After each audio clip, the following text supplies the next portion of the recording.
it's you. What are you doing in my room? You promised to guide and protect me. You told me it will be the both of us for life. Daddy, why are you doing this to me? I am your daughter. Beauty is a very beautiful girl and the only child of her wealthy parents. Her father, Mr. Nelson, loved her and her mother so much and provided for them. He told his wife, Joy, to stop working and take care of the family. Joy lived a very luxurious life, always shopping and having fun. After Beauty's birth, her mother went through the pain of so many miscarriages. She tried everything possible to have another child, but it never happened. This made her so sad, but her husband stood by her and gave her all the support she needed. He never gave her a reason to feel sad or less of herself. To make her happy, he would always buy her an expensive gift whenever she loses a pregnancy. His family too were so nice to her and treated her well. Suddenly, Joy became sick. A sickness that started with malaria symptoms escalated to something else, and when they couldn't manage it, they took her to the hospital. She passed on exactly on Beauty's 12th birthday. Beauty was so sad. She cried. Her mother was gone, her birthday ruined. But to her surprise, her father came home and brought a birthday cake for her. Then his family members came too. Beauty was confused. She thought the entire household would be mourning, but here they are, singing birthday songs for her with so much joy and happiness. After the cutting of cake, one of her aunties came close and undressed her. Beauty resisted, but she assured her it was okay. They undressed her and then her father came close and carried her, touching her different body parts in a very sensitive manner. Beauty, my daughter, is now a woman, a very beautiful woman at that, her father said. Beauty was so shy. She wasn't comfortable with the touch, but since it came from her father, then there is nothing to be worried about. A few days later, her mother was buried. They moved from their mansion to another one in a more quiet and deserted area. Daddy, I don't like this place, she cried. It's so lonely here. Beauty, my dear, we won't be here for a long time. I just want a very quiet place to mourn my late wife without disturbance from the world. In a few months' time, we will go back to our home. Then Beauty started to have strange nightmares. Every night as she sleeps, she feels a strange being in her room touching her. She was confused. She told her father about it and he didn't say anything. One day, she woke up with so much pain in her private part, followed by drops of. She ran to her father. This time, he reacted as she expected. She saw the pain and concern on his face. He hurriedly took her to see a doctor, and after that, she was given some medications. From that day, she slept with her father in his room. She moved back to her room and the strange nightmares started again. Then Beauty had a plan. She arranged her bed like she was on it. She hid behind her wardrobe and watched. At midnight, as she watched, a man wearing a black apparel with his face masked entered her room and went straight to her bed. Beauty screamed, "Who are you? What do you want?" The human turned to her and unmasked himself. Daddy, it's you. What are you doing in my room? Daddy, you promised to guide and protect me. You told me that it will be the both of us for life. Yes, my dear. It will be the both of us forever, her father said as he dragged her to the bed and forcefully had his way with her. Beauty was broken. Her world was shattered, and that night ushered her into a life she never knew existed. She became her father's object of satisfaction. He moved from having her every night to having her 3 times daily. Beauty didn't have anyone to talk to. All she did was cry and pray to her God for help, but there was no help. She lived alone with her father. One afternoon, as they were having lunch, her father looked at her and said, "Beauty, my dear, you have grown into such a beautiful, sweet girl. You look so much like your mother. Now I am convinced that I didn't make a mistake when I constantly poisoned her tea and made her have miscarriages. I didn't want many of you. I wanted just you. And when I saw she would be an obstacle to me having you, I took her out of the way." Beauty was shocked to her bones. You did this to my mother." "Yes, my dear. I did what I had to do, so don't blame me." "Beauty,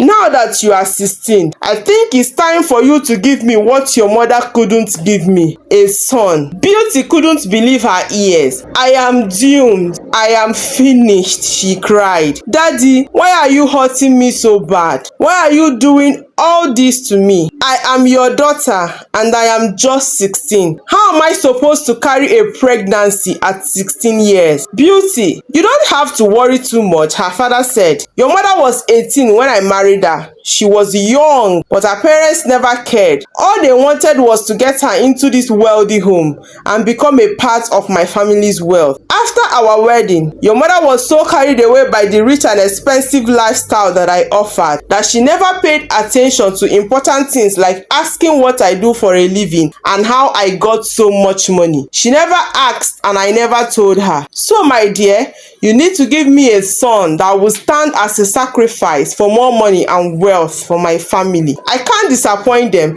as everyone is counting on me. At this point, he was drunk and could barely say out a word correctly. He looked at his daughter as tears ran down his eyes. Beauty was crying too. Then he looked at her and said, Beauty, I am sorry. A few weeks later, Beauty fell ill and her father brought a doctor to see her. The test confirmed her pregnancy. She didn't think much about it.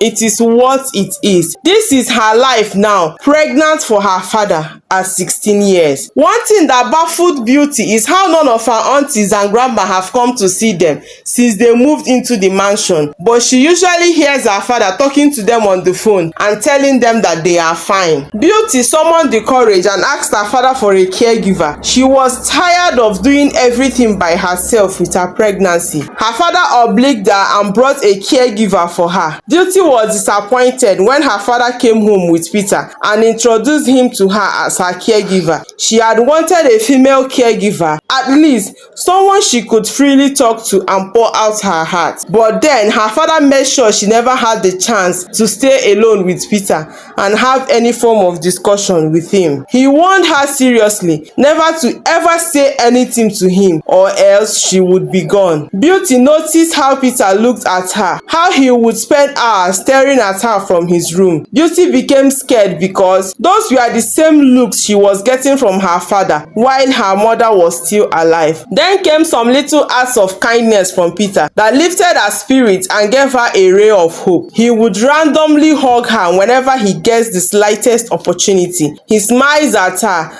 and pats her on the back, gives her a thumbs up whenever she is at her lowest. Those actions meant a whole lot to Beauty. They never talked because her father warned her seriously never to, but she knows that Peter cared. One day, as Beauty was sleeping in her room, Peter came into her room and attempted to forcefully have his way with her. Beauty screamed, but her voice was not loud enough. She was so weak to cry. Notwithstanding her weakness, she continued to scream. At that moment, her door opened and her father stood there at the door looking at Peter. Her father was so angry. Peter immediately jumped off Beauty as her father charged towards him, making Beauty fall hard on the floor. Then a fight started. As Peter stood up, Beauty saw a paper he dropped in her hands. She quietly looked at it and it was written, "Grab the keys and run." On the paper too was written a phone number. As they were exchanging blows, Peter pushed her father on the floor and continued to design his face with slaps. He searched him, brought out the bunch of keys, threw it at Beauty and commanded her to unlock the door and run. Her father screamed, "Beauty, please don't go. I am finished." Beauty, with so much fear, unlocked the door. As she passed the door, she saw her father's driver, who also served as their gate man. She was scared, but the young man immediately lifted her and ran to the gate because their gate was a bit far from the main building. Then he pointed towards a direction and told her to run towards that way. Immediately she stepped out of the gate. She heard a big scream, followed by a very loud noise. Her father's mansion totally collapsed to the ground, with her father screaming and calling on her not to leave. But she continued to run without looking back. As she ran,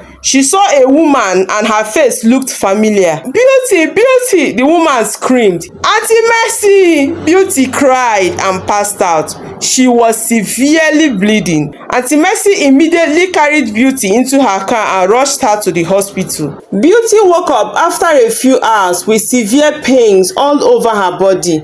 She saw Auntie Mercy sitting beside her. She noticed that her baby bump was gone, and Auntie Mercy explained to her that they had to carry out an emergency cesarean section on her. But unfortunately, the baby didn't make it. Beauty closed her eyes and said a short prayer of thanksgiving to God for not allowing her to bring in an abomination into the world. She continued crying, "Auntie Mercy, you abandoned me. I thought my mother was your friend. You allowed my father do this to me. Beauty, my dear, you have to put yourself together. You are safe now," Auntie Mercy said as tears dropped down her face. "The police went to the mansion to arrest your father, but he was gone inside the collapsed mansion. Peter was saved, but he sustained a little injury." "Auntie Mercy, how did you know Peter?" Beauty asked. "Beauty, before your mother died, she told me that something was not right in the family, just that she couldn't place her hands on what was wrong. She made me promise that I would take care of you, and I promised her that I will. Then after your mother's burial,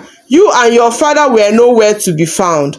I was worried. I started searching for you. One day, a thought came to me. I visited his family house, and luckily for me, I saw him driving out of the compound. I followed him closely and he got to the new mansion. From that day, I kept an eye on him. Somehow, I found out that he needed a help and I brought Peter his way. Peter told me everything that was happening in that mansion, about your pregnancy and that your father was responsible.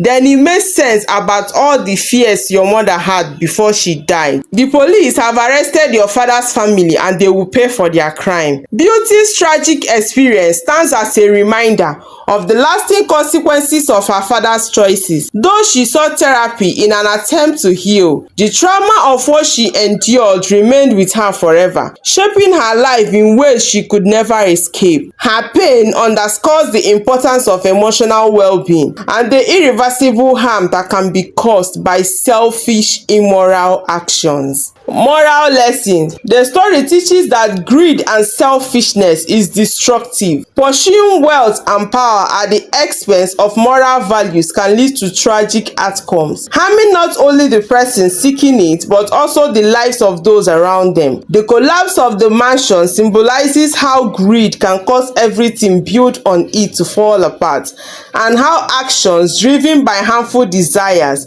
can ultimately lead to destruction and loss. Thank you so much for listening to my story. If you are coming across my channel for the first time, please subscribe to my channel for more interesting stories. And to my previous subscribers, thank you so much for supporting my growth. I really appreciate your kindness. Do not forget to on your notification bell for more interesting stories from Amaka's Folk Tales. Bye bye.